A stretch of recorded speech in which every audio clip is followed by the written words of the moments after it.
الحمد لله وكفى وسلام على عباده الذين اصطفى أما بعد فأعوذ بالله من الشيطان الرجيم بسم الله الرحمن الرحيم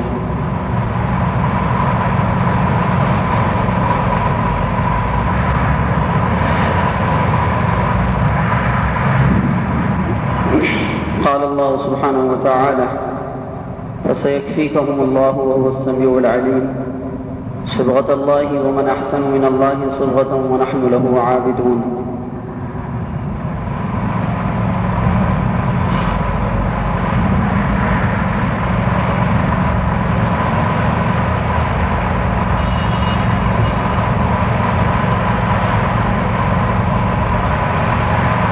وعن طلحة بن عبيد الله رضي الله عنه قال قال رسول الله صلى الله عليه وسلم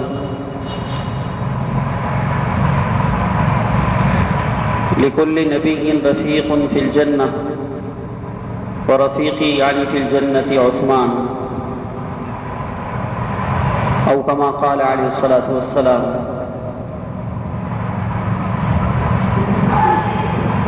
رواه الترمذي وابن ماجه كذا في المشكاة.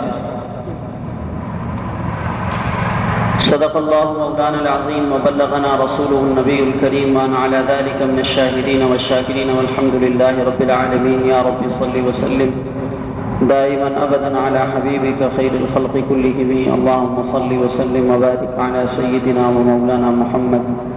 أما بعد،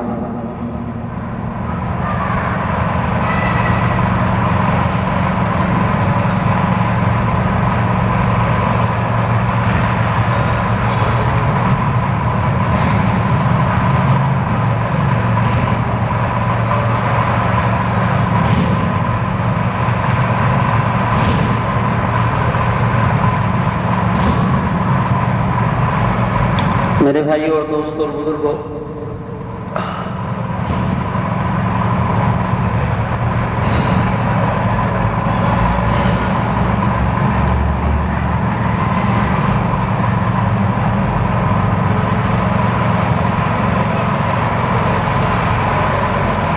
اللہ تعالیٰ نے اپنے بندوں میں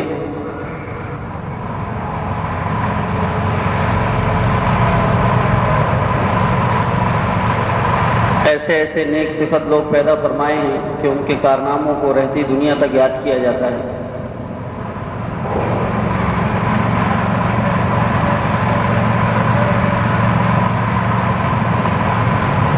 اور ان کی زندگانیاں قابل تقلید ہوتی ہیں.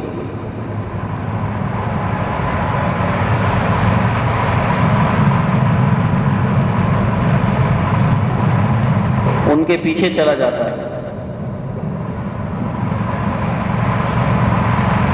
اور وہ اللہ تعالیٰ کو راضی کرنے والی زندگیاں گزارا کرتی ہیں.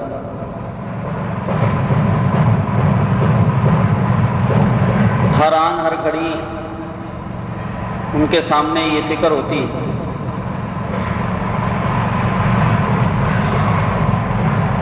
کہ ہمارا کوئی کام اللہ تعالیٰ کی مرضیات کے خلاف نہ ہو.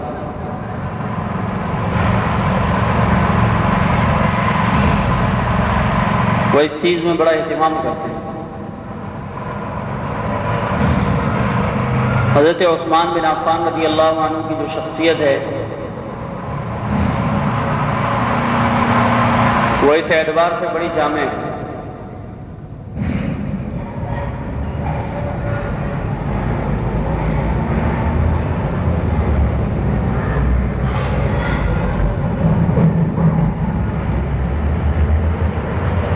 بعض انسانوں کو اللہ تعالیٰ نے سلیم الفطرت طبیعت پر پیدا کیا ہوتا ہے، بلکہ سلیم الفطرت طبیعت کے اوپر تو سارے ہی ہوتے ہیں فطرت پر، لیکن بعضوں کی جو فطرت ہے زمانے جاہلیت میں بھی سلیم الطبع رہتی ہے. جن کاموں کو اسلام نے آگے جا کے منع کرنا ہے وہ زمانے جاہلیت میں بھی ان کاموں سے اپنے دلوں میں نفرت رکھتے ہیں اور ان کے قریب نہیں جاتے. یہ ان کی طبیعت کے سلیم الفطرت ہونے کی وجہ سے ہوتا ہے.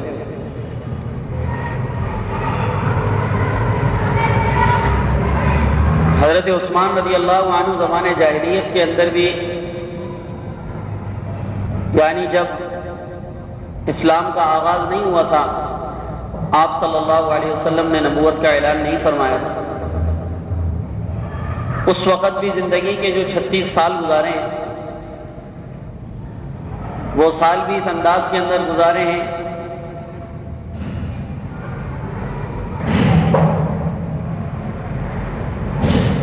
کہ کوئی کام اس زمانے جاہلیت کی زندگی کے اندر بھی اسلام کے مزاج کے خلاف نہیں کیا، اور یہ بہت بڑی بات ہے۔ ایک ہے آدمی کا کسی چیز کو جاننے کے بعد اس کا ارتکاب نہ کرنا، اور ایک آدمی یہ ہے کہ اس کو پتہ نہیں ہے لیکن چل درست رہا ہے، بالکل درست چل رہا ہے۔ ایک ہے آدمی کو قوانین کا پتہ ہے، اس لیے وہ گاڑی چلاتے ہوئے ان قوانین کی پوری پاسداری کرتا ہے، رعایت کرتا ہے، اور ایک آدمی اس کو قوانین کا نہیں پتہ لیکن وہ گاڑی چلاتا ہی اس انداز کے اندر ہے کہ اس سے کوئی قانون نہیں ٹوٹ رہا۔ یہ بہت بڑی بات ہوتی ہے۔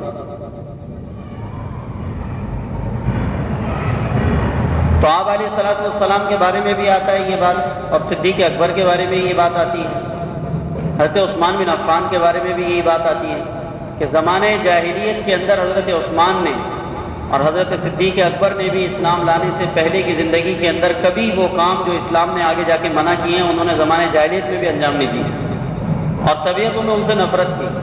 مثلا شراب ہے، زنا ہے، ظلم و ستم ہے، انسانوں پہ ظلم کرنا ہے، کسی کا مال کھا لینا ہے، کسی کے ساتھ زیادتیاں کرنا ہے، یہ طبیعت میں نہیں ہے۔ تو ایسے لوگوں کا اسلام بہت عمدہ ہوتا ہے،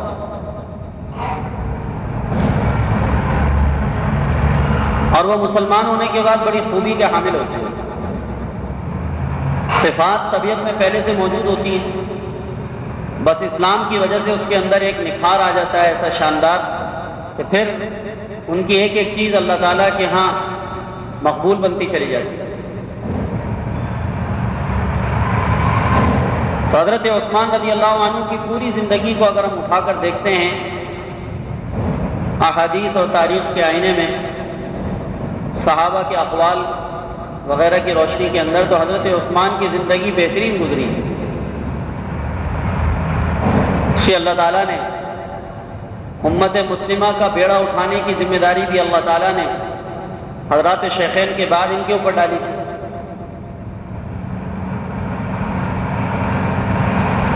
اور ایک عرصے تک امت کی ذمہ داری سنبھال کے چلتے رہے۔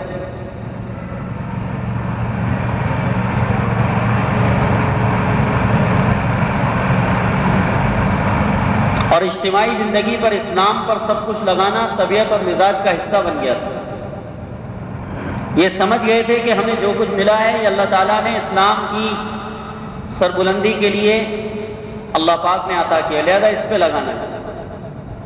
جہاں تک اپنی انفرادی زندگی کا تعلق ہے تو طہارت و نفاست طبیعت میں ہونے کے باوجود کہ طہارت اور نفاست کا یہ عالم تھا کہ اسلام لانے کے بعد سے لے کر اسلام لانے سے کے بعد سے لے کر شہادت کے وہ دن جو 40 دن حبس میں گزرے ہیں کہ وہاں تو پینے کا پانی بھی نہیں مل رہا تھا، 40 دن تک پانی بند رہا تھا۔ اس کے علاوہ کی زندگی کے جتنے دن ہیں اس میں کوئی دن زندگی میں حضرت عثمان کا ایسا نہیں آیا کہ جس میں وہ نفاست کی وجہ سے روزانہ غسل نہ کر سکے، روز غسل کے عادی تھے، ایک دن ایسا نہیں آیا کہ غسل نہ کیا، الا یہ کہ کوئی بیماری آ گئی، شدید علالت ہو گئی، یا کوئی ایسا مسئلہ درپیش ہو گیا کہ پانی میسر نہ آیا، وہ اور بات ہے، ورنہ لکھا ہے کہ حضرت عثمان کی طبیعت میں طہارت و نفاست کا یہ عالم تھا کہ روزانہ پابندی سے غسل کرتے تھے، اور اس کی وجہ یہ بھی تھی کہ حضرت عثمان رضی اللہ عنہ نہیں چاہتے تھے کہ میری کسی چیز سے دوسرے مسلمان کو تکلیف اور ایذا پہنچے۔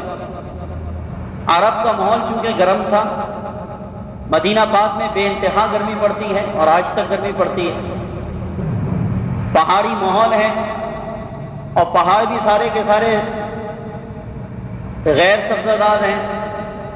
مکہ المکرمہ کی پوری سرزمین کا عالم یہی ہے کہ وہاں سبزے کا نام و نشان نہیں، اور وہاں پر قدرت نے سبزہ نہیں پیدا کیا. اس لیے ایک روایت کے اندر آتا ہے کہ حضور نے فرمایا کہ جب حجاز کے اندر تم سبزہ دیکھو تو اس کو قیامت کی علامت سمجھو. قیامت سے قریب حجاز کے اندر سبزہ لگایا جائے گا، سبزہ پیدا ہونے لگے گا. اور آج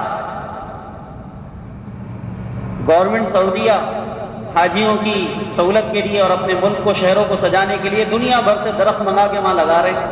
چورنگیاں بھی ہریالی ہے، فٹ پاتھ بھی ہری ہری نظر آتی ہیں، پارک بھی بنتے جا رہے ہیں، اور جناب عرفات کے میدان میں بھی درختوں کا ایک ہزاروں کا سلسلہ ہے. جگہ جگہ وہاں پر ہریالی ہوتی جا رہی ہے. قیامت کی علامت ہے. جب تم دیکھو کہ مکہ اور مدینہ کے اندر ہریالی شروع ہو گئی تو سمجھنا قیامت آنے والی ہے. اس لیے کہ یہ اوپر کے نظام کے خلاف ہے. اوپر والے کا نظام یہ ہے کہ یہاں پر اس کو واد غیر ذی زرع بنانا، ایسی وادی جہاں پر دانہ نہ اگ سکے، ایسی بنجر زمین جہاں پر کاشتکاری نہ ہو سکے. وواد غیر ذی زرع عند بیتک المحرم، وہاں حضرت ابراہیم نے اپنے بچوں کو چھوڑا ہے.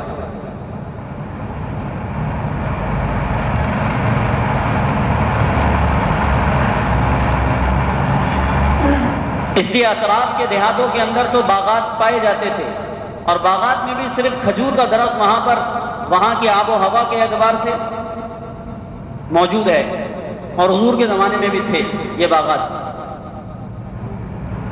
مکہ کے مقابلے کے اندر مدینہ پاک کے اندر پھر کچھ ہریالی ہے، لیکن ماحول گرم تھا بہت زیادہ.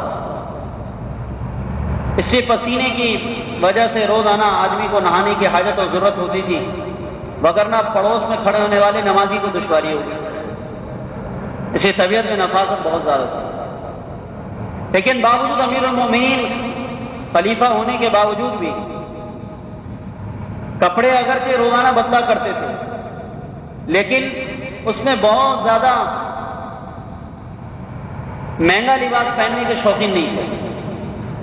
اور خاص کر وہ لباس جو اہل عرب کے اندر متکبرین کا شعار بن چکا تھا، اگرچہ اسلام نے اس کو پہننے کی اجازت دی تھی، اس سے بہت اجتناب کرتے تھے. کچھ یمنی قسم کی اقسام کی چادریں ایسی تھیں کہ جن کا پہننا اسلام نے منع نہیں کیا ہے. کچھ ازار لنگیاں ایسی تھیں عربوں کے ماحول کے اندر لباس میں، لیکن اس زمانے کے اندر وہ منقش اور مہنگا کپڑا اور وہ مہنگی چادریں کچھ متکبرین لوگوں کے، دنیا دار قسم کے لوگوں کی علامت اور شعار بن چکا تھا. تو طبیعت میں نفاست ہونے کے باوجود، کپڑے کا روزانہ بدلنا ہونے کے باوجود ان کپڑوں سے مکمل اجتناب کرتے تھے. ایک دفعہ خطبہ دینے کے لیے منبر رسول پر آئے تو ایک ازار پہنے ہوئے تھے، اور اس ازار کی کل قیمت 5 درہم تھی، 5 روپے. امیر المومنین اور مدینہ پاک کے سب سے بڑے تاجر تھے. سب سے زیادہ اپنے مال سے جس مسلمان نے اسلام کی ترقی اور سربلندی کے لیے اور مسلمانوں کی خیر خواہی کے لیے جس مسلمان نے سب سے زیادہ اپنا مال خرچ کیا ہے وہ حضرت عثمان بن عفان. مال کی لائن میں یہ سب سے آگے نکلے.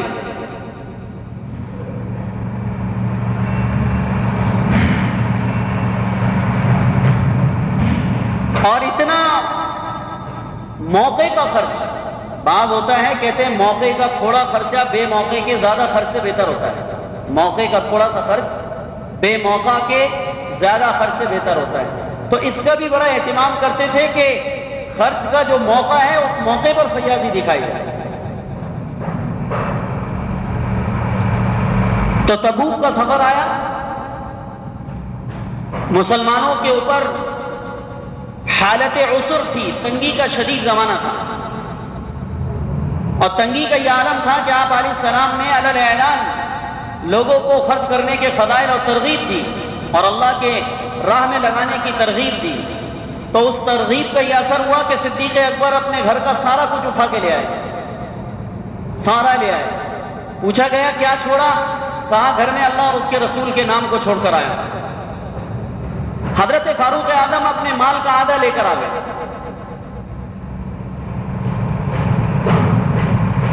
حضرت عثمان بن عفان رضی اللہ عنہ نے 100 اونٹ سامان سے لدے ہوئے آقا نامدار صلی اللہ علیہ وسلم کی خدمت میں پیش کر دیے، لیکن چونکہ یہ 100 اونٹ مع ساز و سامان کے ان مجاہدین کے قافلے کے لیے اب بھی ناکافی تھے، فاروق اعظم کا آدھا مال، صدیق اکبر کا سارا مال، وہ تو تھوڑا ہی تھا، لیکن اعتبار تو یہ ہوگا کہ کس نے کتنے میں سے کتنا خرچ کیا، کتنا دیا نہیں، کتنے میں سے کتنا خرچ کیا، فیصد کا اعتبار۔ ایک آدمی کے بعد دیکھیے جی 100 روپے، اس نے مسجد کی تعمیر ہو رہی ہے، اس میں سے 50 روپے دے دیے، تو کیا کہیں گے کتنے فیصد خرچ کیے اس نے اپنے مال میں سے؟ 50% خرچ کیے۔ ایک آدمی کے بعد 10 روپے، تقاضا چلا اللہ کے نام پر، دین کے نام پہ خرچ کرنے کا، تو اس نے پورے 10 روپے نکال کر دے دیے، تو کیا کہیں گے کتنے خرچ کیے اس نے؟ جی فیصد کے اعتبار سے 100% ہے، اگرچہ 50 روپے والے کے مقابلے میں 10 روپے دے رہا ہے، اس نے 50 دیے 100 میں سے، لیکن فیصد کے اعتبار سے یہ آگے نکلا ہوا ہے۔ تو صدیق اکبر کا مال تھوڑا تھا، لیکن تھوڑا ہونے کے باوجود سارا تھا، تو فیصد میں نمبر تو صدیق اکبر کا رہا ہے۔ نمبر 2 پہ حضرت عمر رہے، لیکن باعتبار مجموعی مال کے حضرت عثمان سب سے آگے تھے۔ تو 100 اونٹ حضرت عثمان رضی اللہ عنہ نے سامان سے لدے ہوئے آقا نامدار صلی اللہ علیہ وسلم کی خدمت میں پیش کر دیے، لیکن یہ سب کچھ بھی کم تھا، تو آقا نامدار صلی اللہ علیہ وسلم نے پھر ترغیب دی مسلمانوں کو، اور اللہ تعالیٰ کے نام پر اور اسلام کے لیے خرچ کرنے کے فضائل سنائے۔ تو فضائل اور ترغیب کے اندر یہ اثر ہے کہ بخیل آدمی بھی اندر سے کچھ سوچنے لگتا ہے، ترغیب میں یہ اثر ہے۔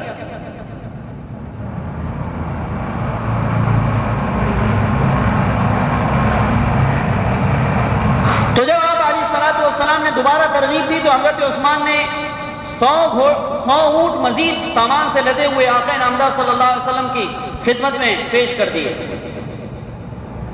آپ نے 6 بار ترغیب دی تو تیسری مرتبہ، لیکن دوسری مرتبہ جو خرچ ہوا ہے وہ 200 اونٹ بھیجے گئے، پہلے 100 اونٹ بھیجے، جب ترغیب ہوئی کہ مزید بنا ضرورت ہے تو 200 اونٹ روانہ کر دیے۔ پھر آپ علیہ الصلوۃ والسلام نے ترغیب دی تو تیسری مرتبہ 400 اونٹ سامان سے لدے ہوئے حضرت عثمان نے دے دیے۔ 400 اونٹ کہنا آسان ہے، ابھی ہم قربانی کے اوپر 7 آدمی مل کر ایک اونٹ لانا چاہ رہے تھے، طبیعت ہری ہو گئی تھی سب کی، رائے نہیں بن رہی اونٹ لانے کی۔ پہلے کہہ رہے ہیں اونٹ لائیں گے، اچھا جی اونٹ لائیں گے۔ جب مارکیٹ گئے اس نے جس اونٹ پہ ہاتھ رکھتے کو کہتا 70، کو کہتا 80، کو کہتا 90، تو وہیں پر رائے بدلنا شروع ہو گئی ساتھیوں کی ہماری۔ ہم نے کہا بابا اونٹ نہیں لے سکتے، گائے پر ہی اکتفا کرو۔ ایک اونٹ 7 آدمی مل کر لینے کے لیے طبیعت ہری ہو گئی، اور یہ اس ماحول میں جہاں پر اونٹ کی قیمت کوئی نہیں ہے۔ جزیرۃ العرب میں تو سب سے مہنگا مال اونٹ ہوتا تھا،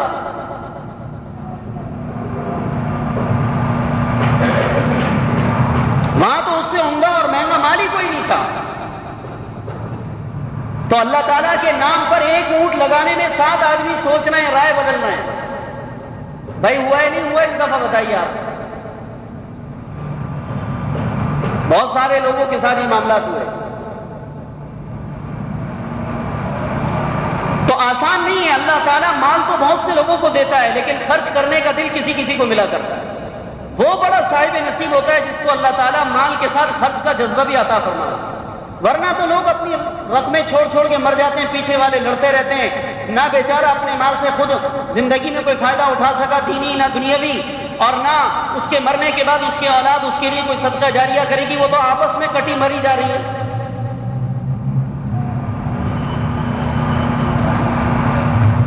تو جو کچھ کرنا ہے اپنی زندگی میں کرنا ہے۔ تو حضرت عثمان نے 200 اونٹ بھیجے، تیسری مرتبہ تقاضا چلا تو تیسری مرتبہ پھر 400 اونٹ، اور ایک روایت میں 300 اونٹ بھیجے، تو 3 اور 3 600 اونٹ ہو گئے، اور سامان سے لدے ہوئے، خالی نہیں۔ اور ایک اونٹ کے اوپر 200-400 روپے کا سامان نہیں لادا جاتا۔ اونٹ عربستان کا ٹرک ہوتا ہے، اونٹ عربستان کا، اس کو سفینۃ البحر کہا جاتا ہے۔ سمندر میں جہاز چلتے کارگو، تو جیسے سمندر کے اندر کارگو کی حیثیت ہے، سامان کتنا لے کے وہ پانی کا مال برادر جہاز چلتا ہے، تو خشکی کی کشتی، خشکی کا جہاز اونٹ کو کہا جاتا ہے، سفینۃ البحر ہے۔ ایک گدھے پر، ایک گھوڑے پر گاڑی لگا کر جتنا سامان لادا جا سکتا ہے اس کا 20 گنا سامان صرف اونٹ اپنی پشت پہ لاتا ہے۔ ایک گدھا، ایک خچر، ایک گھوڑا گاڑی لگا کر جتنا سامان لاد سکتا ہے اس کا 10 گنا سامان اونٹ صرف اپنی پشت پر لاد کے زمین پر بٹھا کر اس پہ لادا جاتا ہے، اور لادنے کے بعد اللہ نے اس کو اتنی قوت عطا فرمائی ہے، پاؤں میں عام جانوروں کے مقابلے میں ڈبل جوڑ ہوتا ہے، اس 2 جوڑوں کی وجہ سے وہ اتنے سامان کو لے کر بیٹھی ہوئی حالت میں سامان لدواتا ہے، اور سامان لدوانے کے بعد اس جوڑوں کی طاقت کی وجہ سے اس سامان کے ساتھ کھڑا ہو جاتا ہے۔ ایک ہے مزدور کو کھڑی حالت میں بوری پکڑانا من کی، اور ایک ہے مزدور کو بٹھا کر اس پر 2 بوریاں لاد کے بولو ذرا کھڑا ہو۔ بڑے سے بڑا طاقتور مزدور بیٹھ کے بوری کو، وزن کو لاد کے کھڑا نہیں ہو سکتا، اور یہ کسی جانور میں خصلت نہیں ہے۔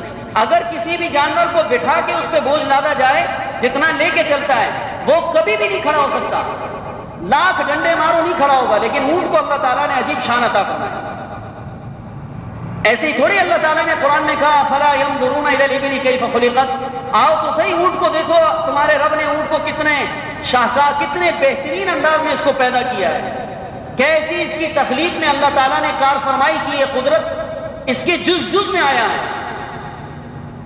آؤ دیکھو، اللہ پاک نے اس کی طرف اللہ نے دیکھنے کا حکم فرمایا، اور اس کی تخلیق میں تدبر کا حکم ہے۔ تو اونٹ کوئی معمولی مال نہیں تھا، میں یہ کہنا چاہ رہا ہوں، اور اس کے اوپر لادے جانے والا مال بھی 200-400 روپے کا نہیں تھا، ایک ایک اونٹ پر ہزاروں روپے کا مال اور لاکھوں روپے کا مال لادا جا سکتا ہے۔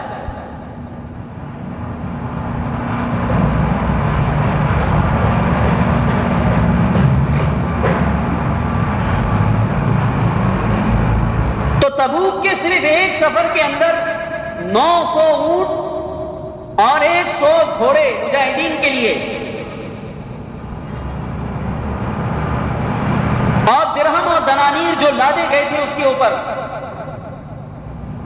اور ضرورت کا سامان جو حضور صلی اللہ علیہ وسلم کی ترغیب پر مسجد نبی علیہ الصلوۃ والسلام میں پہنچا ہے، اور اس کو آپ صلی اللہ علیہ وسلم نے دیکھا تو خوشی کے مارے آپ کا کوئی ٹھکانہ نہ رہا۔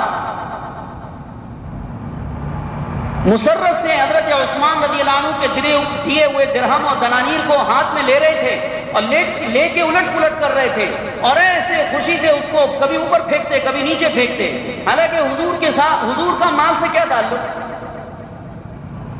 لیکن اللہ تعالیٰ کے نام پر دیا ہوا مال اتنا زیادہ بابرکت اور اتنا پسندیدہ حضور کے ہاتھوں میں پھرایا، تو ایسے درہم و دنانیر کو آقا انعامدار صلی اللہ علیہ وسلم اپنے ہاتھوں میں لے کر الٹ پلٹ کر رہے ہیں، اور زبان مبارک پر یہ الفاظ ہیں، زبان مبارک پر یہ الفاظ ہیں، ما ضر عثمان بعد عمل هذا اليوم، ما ضر عثمان بعد عمل هذا اليوم، آج کے دن کے بعد عثمان کوئی بھی کام کرے، کوئی بھی عمل کرے، آج کے دن کے بعد عثمان کوئی بھی کام کر لے، کوئی بھی عمل کر لے، اس کو نقصان نہیں پہنچائے گا، اس کو نقصان نہیں پہنچائے گا۔ آج کے دن کے عمل نے عثمان کو ہر برے کام کی نحوست سے بچا لیا۔ کوئی بھی برا کام عثمان آج کے دن کے بعد کر لے تو اس کا وہ برا کام اس کی آخرت کو برباد نہیں کرے گا۔ کوئی گناہ عثمان سے ہو جائے اس کا وہ گناہ اس کی آخرت کو نقصان نہیں پہنچائے گا۔ ما ضر عثمان بعد عمل هذا اليوم، آج کے دن کے بعد عثمان نے کوئی کام کر لیا تو وہ کام اس کو نقصان نہیں پہنچائے گا۔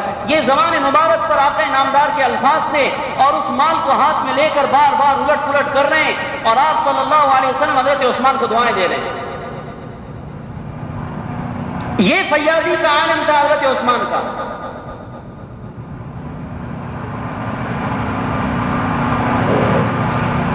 اور انفرادی اور ذاتی زندگی کا عالم دیکھیے، ایک سائل آیا حضور کے پاس، یا رسول اللہ محتاج ہوں، ضرورت مند ہوں، آپ کے پاس کچھ دینے کے لیے نہ تھا، حاضرین مجلس میں جو لوگ بیٹھے تھے ان کے پاس بھی کچھ نہ تھا.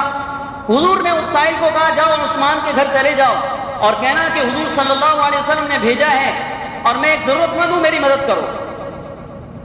وہ سائل حضور صلی اللہ علیہ وسلم کا قاصد بن کر حضور صلی اللہ علیہ وسلم کی سفارش کو لے کر چلا گیا حضرت عثمان کے گھر مانگنے کے لیے.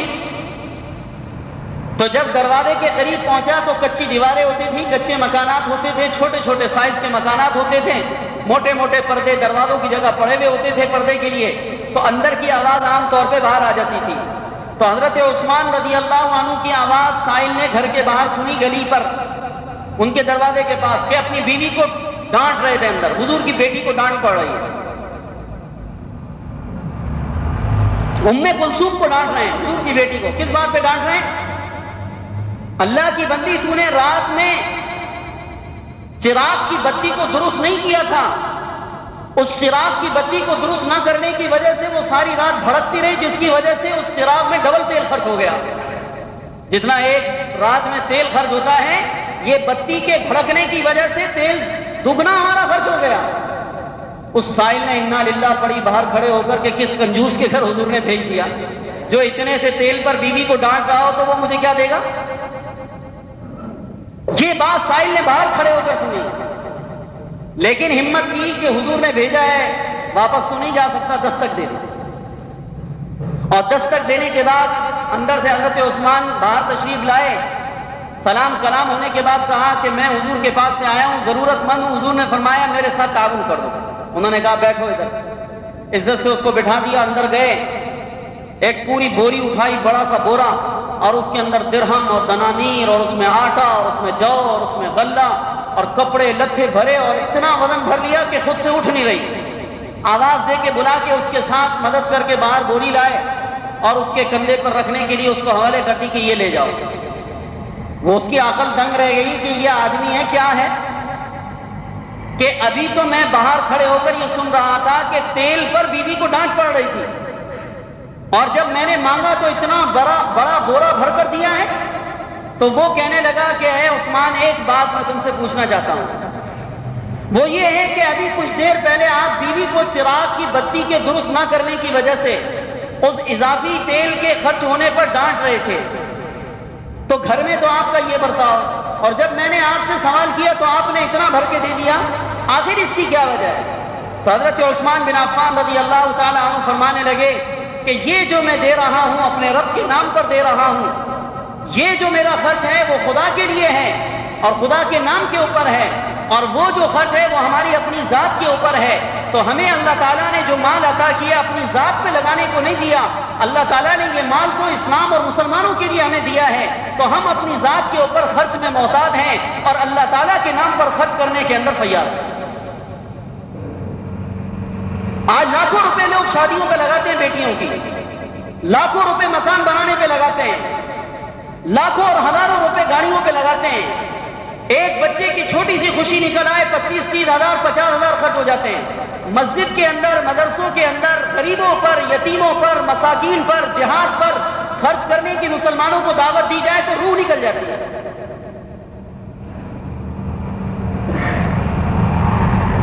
غیر اسلامی تقریبات، سالگرہ منا رہے ہیں، ہزاروں روپے کھانے پر لٹا دیے، سارے رشتہ داروں کو بلایا اور وائی توائی کے اوپر خرچ ہو گئے، اور اسلام کے نام پر خرچ کرنے کا نمبر آیا، جان نکل گئی.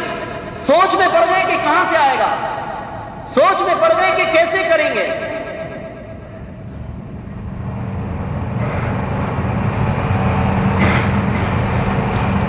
تو یہ دین ہم تک جو پہنچا ہے نا، یہ ایسے عظیم انسانوں کی زندگیوں کی قربانیوں سے پہنچا ہے، جنہوں نے تن من دھن اپنا سب کچھ اسلام کے لیے لگایا اور سب کچھ اسلام کے اوپر وقف کیا، اور دنیا میں سے اپنی ذات کے واسطے، اپنی اہل و عیال کے واسطے بہت تھوڑا حصہ رکھا. حالانکہ ایک چراغ پر میں سوچ رہا تھا، ایک چراغ کی بتی کے بھڑکنے پر کتنا تیل خرچ ہوا ہوگا.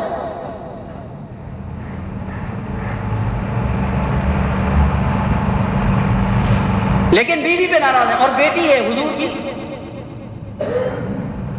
حضرت رقیہ کا تو انتقال ہو چکا تھا، حضرت ام کلثوم تھی نکاح میں.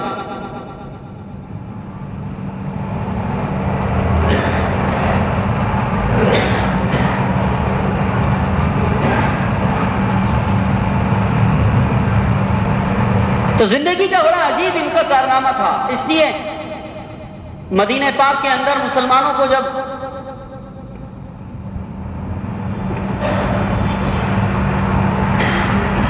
پانی کی پریشانی ہوئی، اطراف میں ہر طرف کنویں جو ہے وہ کھارے تھے. ایک کنواں تھا جس کے اندر میٹھا پانی تھا، بیر روما، اور وہ یہودی اس کا مالک تھا، اور وہ بغیر پیسوں کے پانی نہیں دیتا تھا کسی کو بھی. ڈول پانی بھی نکالنا ہے پیسے دینے پڑیں گے. مسلمان غربت کے عالم کے اندر تھے.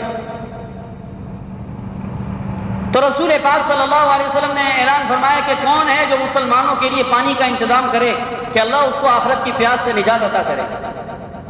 حضرت عثمان کو پتہ چلا، یہودی کے پاس پہنچے، اس سے کہا کہ بھئی یہ کنواں میں تجھ سے خریدنا چاہتا ہوں. اس کو پتہ چل گیا کہ مسلمانوں کی ضرورت کے لیے انہوں نے یہ قدم اٹھایا ہے. تو جب آدمی کو ضرورت کا پتہ چلے کسی کی مجبوری کا، تو اس کی قیمت خواہ مخواہ ڈبل کر دیتا ہے. تو 3 گنا 4 گنا اضافی قیمت پر بھی خرچ کر اس کو جو ہے نا بیچنے کو تیار نہیں ہوا. نہیں بھائی میں نہیں بیچ رہا. اچھا بھائی اتنے لے لے. نہیں بیچ رہا. اتنے لے لے. آخری ریٹ حضرت عثمان نے 25,000 درہم لگا دیے.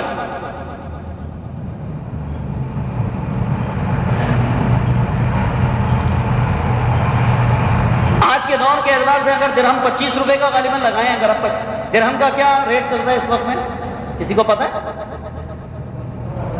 جی 16 روپے کا درہم چل رہا ہے. تو اس اعتبار سے 25,000 درہم کے پیسے لگائیں، کتنے بن رہے ہیں؟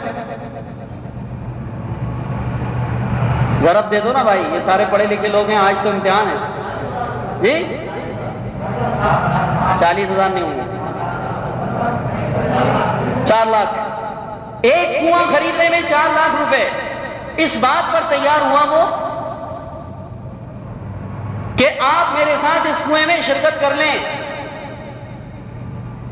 ایک دن کنویں میں پانی کھینچنے کی باری آپ کی ہو اور ایک دن میری ہو. 50-50 دونوں کا برابر کا ملکیت کا حق. حضرت عثمان نے کہا ٹھیک ہے. تو ایک دن کنویں پر ان کی ملکیت، ایک دن یہودی کی ملکیت. اس پر سودا ہو گیا. حضرت عثمان نے وہ بیر روما حضور صلی اللہ علیہ وسلم کی خدمت میں پیش کر دیا کہ یہ مسلمانوں کے لیے وقف ہے.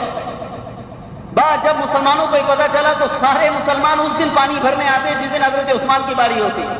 یہودی کے دن میں کوئی پانی لینے کے لیے جاتا نہیں، اس لیے کہ فروخت کرتا تھا. تو وہ تنگ آ گیا، بیزار ہو گیا. اس نے کہا میرا نمبر تو بیکار ہو گیا، کوئی پانی لیتا نہیں، بہت مجبوری ہو، ایمرجنسی ہو تو پانی لیتا، ورنہ ہر مسلمان اس دن میں جا کے پانی بھرتا جس دن حضرت عثمان کی باری ہوتی. اور اللہ کی شان یہ کہ اللہ سبحانہ و تعالیٰ نے ان کی نیک نیتی پر اس دن پانی کی مقدار کو بھی اتنا بڑھا دیا کہ سارے مدینے کے بھانڈے برتن بھر جاتے اور کنواں خالی نہیں ہوتا.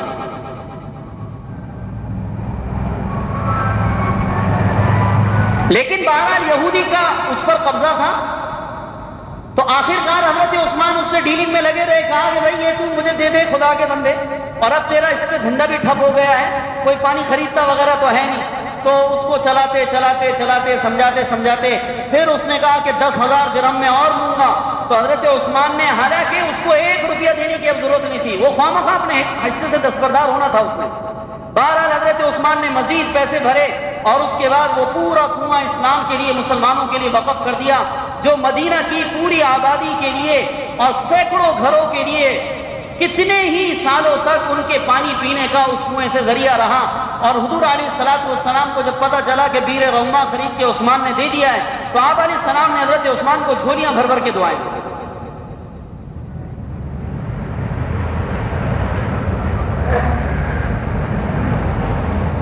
مسلمانوں کے اوپر اور اسلام پہ خرچ کرنے کی یہ فیاضی تھی. اور انفرادی زندگی کا عالم جو بتایا میں نے آپ کو کہ بیوی کو اس پر ڈانٹ پڑی ہے کہ آپ نے رات کے اندر چراغ کی بتی کو درست نہیں کیا، اس کے بھڑکنے کی وجہ سے رات میں چراغ کے اندر جو تیل استعمال ہوا وہ دگنا استعمال ہو گیا، لہذا خبردار آئندہ خیال کرنا.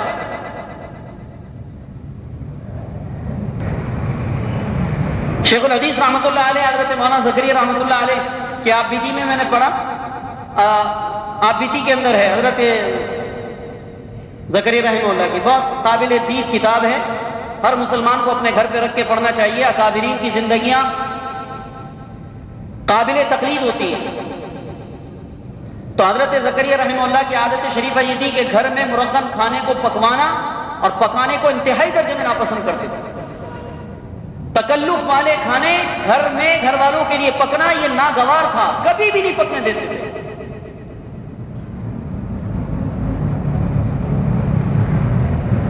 لیکن جب مہمان آ جاتا تو تکلفات سے کام لیتے، اقسام کے کھانے پکواتے، اور اس کے بعد گھر والوں سے کہتے کہ اگر تکلفات کے اور مرغن اور عمدہ کھانا کھانے کو جی چاہے تو اللہ سے دعا کیا کرو کہ اللہ مہمان بھیج دے. تکلفات کے کھانے گھر والوں کے لیے پکوانے کو اسراف کہتے تھے، اور مہمان کے لیے تکلفات کے کھانے کو اسراف میں شامل نہیں کرتے تھے. فرماتے تھے مہمان کے لیے پکانا اسراف نہیں ہے، اپنے لیے پکانا اسراف ہے. اس لیے گھر والوں سے کہتے ہیں کہ جب تکلفات کے کھانا کھانے کو جی چاہا کرے مہمان کی دعا کیا کرو، مہمان آ جائے اس کے لیے تکلفات کے پکاؤ، تو جو گھر میں پکے گا تم بھی کھا لو گے، جو گھر میں پکے گا گھر والے بھی کھا لیں گے. تو اس طرح مرغن کھانے تمہیں بھی مل جائیں گے اور اسراف نہیں ہوگا. مہمان نہ آئے اپنے گھر والوں کے لیے تکلفات کے کھانے، یہ اسراف ہے، لہٰذا یہ نہیں پکنے دوں گا. زندگی بھر مولانا زکریا رحمۃ اللہ علیہ نے اپنے گھر کے اندر گھر والوں کی خواہش اور طلب کے اوپر تکلفات کے کھانے نہیں پکوائے. جب تکلفات کے کھانا کھانے کی ضرورت ہوتی مہمان کی دعا کرتے، مہمان آ جاتا اس کے لیے تکلفات کے کھانے پکتے اور فرماتے جو گھر میں پکے گا وہ گھر والوں کے لیے بھی ٹھیک ہے کھانا. تو گھر کے بچے عورتیں وہ سارا کا سارا کھاتی ہیں، اور مہمان کے لیے جب پکتا ہے تو فیاضی سے پکا کرتا ہے. مہمان تھوڑا کھا کے چلا جاتا ہے، وہ مرغن اور تکلف والے کھانے گھر والے 2 دن رکھ کے بھی کھا سکتے ہیں. لیکن اپنی ذات کے اعتبار سے تو یہی معاملہ تھا. اگرچہ اسلامی اعتبار سے گنجائش ہے، اس میں کوئی حرج نہیں.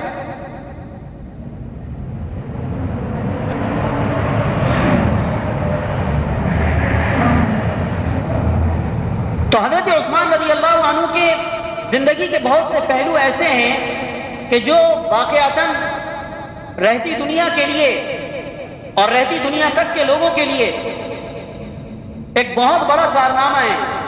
اس سے مسلمانوں کے اندر ایک مسلمان کو کس طرح کی زندگی گزارنا چاہیے اس کا رخ معلوم ہوتا ہے. حیا کی صفت ان کی ہے، اس کو لے کر اس کے اوپر بات کریں عجیب ہے. خشیت الہی کا حال ایسا زیادہ حضرت عثمان کے اوپر تھا کہ حیران کن خشیت الہی کا حال تھا. بلکہ محدثین نے تو لکھا ہے کہ تمام تر محاسن کا سر چشمہ خوف الہی ہے. تمام تر محاسن کا سر چشمہ اللہ کا خوف ہے. جو دل اللہ تعالیٰ کے خوف سے لرزاں نہیں ہے، اللہ کے جلال اور عظمت سے لرزاں نہیں ہے، اس سے کسی بھی نیکی کی امید نہیں کی جا سکتی. تمام تر محاسن کا سر چشمہ خوف خدا ہے. جو دل اللہ تعالیٰ کے خوف سے لرزاں نہیں ہے، اللہ کی عظمت اور اللہ کے جلال اور اللہ کی ہیبت سے لرزاں نہیں ہے، اس دل سے کسی بھی نیکی کی امید نہیں. وہ دل کوئی نیکی کر نہیں سکتا جس کے دل کے اندر اللہ کا خوف نہ ہو. اور اللہ کا خوف بڑھتا چلا جائے، یہ تمام تر محاسن کا سر چشمہ ہے. تمام انسان کی زندگی کے اندر حسن و جمال کے پہلو اجاگر ہوتے ہیں اللہ کے خوف کی وجہ سے. اللہ کا خوف یہ اتنی بڑی چیز ہے.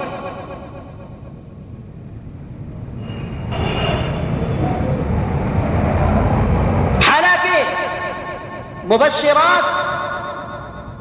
بالجنہ ہے. اللہ کے پیارے نبی نے 10 صحابہ کے بارے کے اندر عشرہ مبشرہ 10 صحابہ جن کو دنیا میں 12 مرتبہ جنتی ہونے کی خوشخبری ملی ہے. اور ایک روایت کے اندر تو ان کے الفاظ لے آتے ہیں: ابو بکر فی الجنہ، عثمان فی الجنہ، ابو بکر فی الجنہ، عمر فی الجنہ، عثمان فی الجنہ، علی فی الجنہ، طلحہ فی الجنہ، زبیر فی الجنہ، سعید فی الجنہ، عبد الرحمن بن عوف فی الجنہ، ابو عبیدہ بن جراح فی الجنہ، سعد فی الجنہ، سعید فی الجنہ. آپ علیہ الصلوۃ والسلام نے نام لے کے کہا میرا یہ صحابی جنتی، میرے یہ صحابی جنتی، یہ صحابی جنتی، یہ صحابی جنتی. ان کو عشرہ مبشرات کہا جاتا ہے. اس میں حضرت عثمان کا کئی مرتبہ تذکرہ آیا کہ آپ علیہ الصلوۃ والسلام نے حضرت عثمان کو شہادت کی خوشخبری دی. آپ علیہ السلام نے جنت میں اپنے ساتھ افطار کی خوشخبری دی. آپ علیہ السلام نے جنتی ہونے کا ذکر کیا. مال تبوک کے موقع پہ خرچ کیا تو فرما رہے ما غر عثمان بعد عمل هذا اليوم، آج کے دن کے بعد عثمان جو کام بھی کرے ان کو نقصان نہیں پہنچائے، کوئی نقصان نہیں ہوگا حضرت عثمان. لیکن اس سب کے باوجود عالم یہ تھا کہ صاحب مشکات نے باب اثبات عذاب القبر، عذاب قبر برحق ہے، اگرچہ کچھ لوگ اس کے منکر ہیں جہالت کی وجہ سے، ناواقفیت کی وجہ سے، یا ضد اور عناد کی وجہ سے۔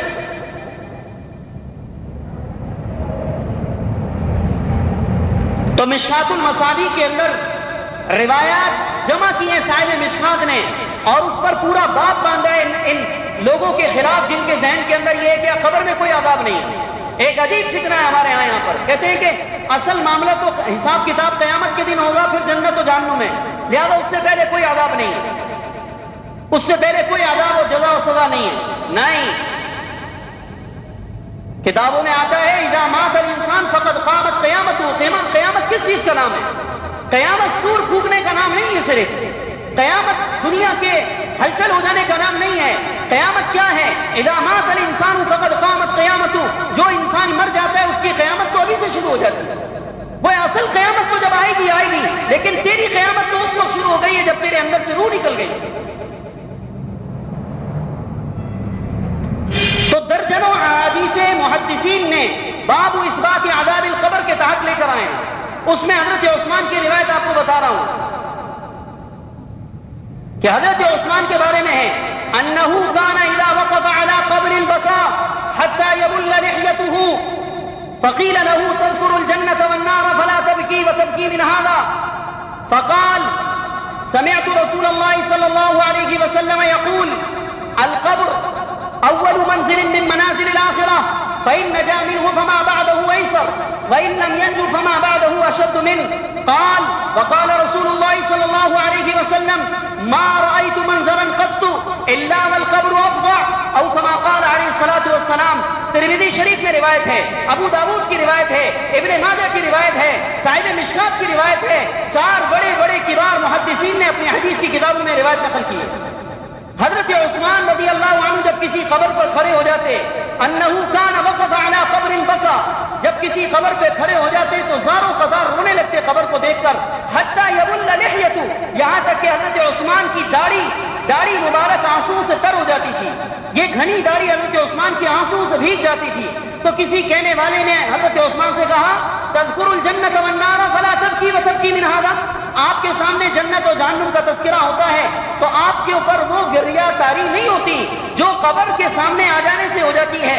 تو حضرت عثمان رضی اللہ عنہ نے کہا کہ انی سمعت رسول اللہ صلی اللہ علیہ وسلم یقول، میں نے حضور صلی اللہ علیہ وسلم سے سنا تھا کہ آپ نے فرمایا القبر اول منزل من منازل الآخرہ، اے لوگوں قبر آخرت کی منزلوں میں سب سے پہلی منزل ہے، فإن نجا منه فما بعده أيسر، جو وہاں سے بچ گیا آگے کی منزلیں اس کے لیے آسان ہو جائیں گی، وإن لم ينجو فما بعده أشد، اور جو پہلی منزل میں آ کر پھنس گیا بعد کی منزلیں اس پہ آسان مشکل سے مشکل تر ہوتی چلی جائیں گی۔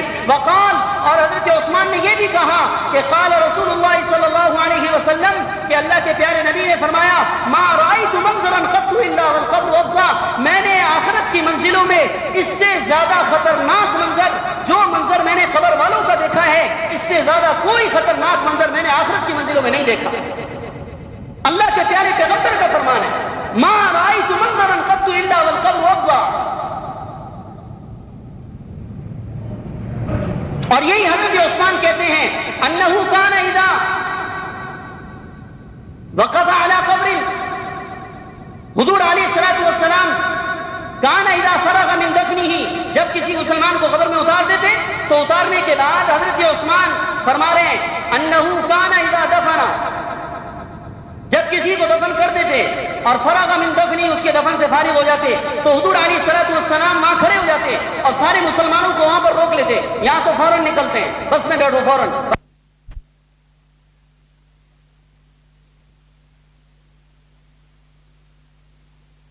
قبرستان میں اپنے کاروبار یاد رہتے ہیں، وہی باتیں ہو رہی ہوتی ہیں۔ تو حضرت عثمان فرما رہے ہیں کہ انہو کان فرغ من دفنہ، جب کسی مسلمان کو قبر میں اتار کر دفنا کر آپ فارغ ہو جاتے تو آپ علیہ الصلوۃ والسلام ہم سے کہتے استغفروا لاخیکم ثم صلوا له بالتسبیح فانه الان يصل، اپنے بھائی کے لیے یہاں جمع ہو کر استغفار کرو اور اللہ تعالیٰ سے ثابت قدمی کی دعا کرو، اس وقت میں تمہارا بھائی منکر نکیر کے سوالات کے جوابات میں پھنسا ہوا ہے۔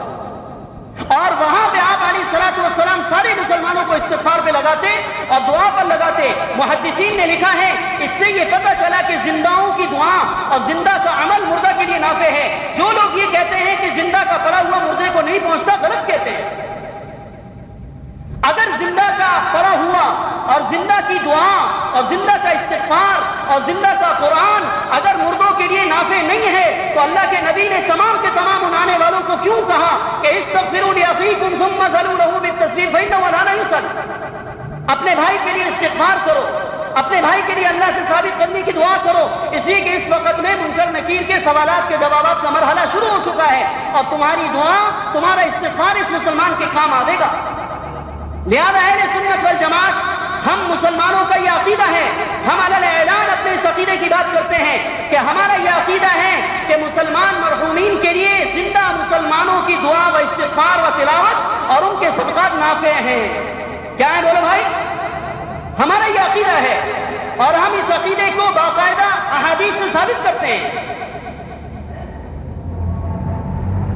لہذا میری دعا میرے مرحوم باپ کے حق میں، میری دعا میری مرحومہ ماں کے حق میں، میری دعا مسلمان مرحومین کے بارے کے اندر نافع ہے.